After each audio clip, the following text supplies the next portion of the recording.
Kim Chu, nilantad ang mga naging babae ni Sian Lim. Ayan na nga, ipapalabas na ng ABS-CBN ang pasabog nilang teleserye ngayong taon, na ang bida nga ay sina Paolo Avellino, Kim Chu at JM De Guzman, at kasama ang premyadong aktres na si Ruby Ruiz at syempre ang nag-iisang Diamond Star na si Maricel Soriano. Nakakaintriga dahil may mga matinding pasabog pa ang serye na ngayon lang mapapanood. Sa teaser na inilabas ngayong araw, iikot ang kwento sa pagtataksil at panloloko na siguradong panggigigilan ng mga manonood.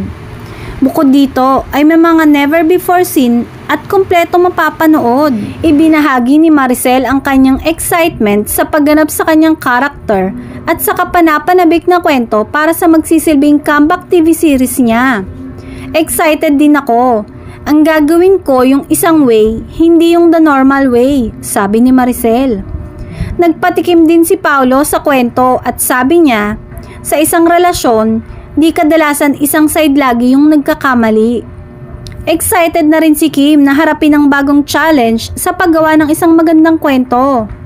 We're up for the challenge. Sobrang iba talaga. Ibang-iba and it needs a lot of hard work, sabi ni Kim.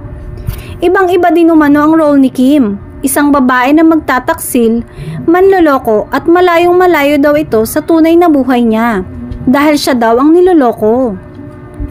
Samantala, kanya-kanyang tag at komento ang netizens. Kabilang kasi sina Kapuso actress Ashley Ortega, Luis de los Reyes at Viva staff Iris Lee sa mga nasangkot di umano sa hiwalayan ni Sian at Kim Chu.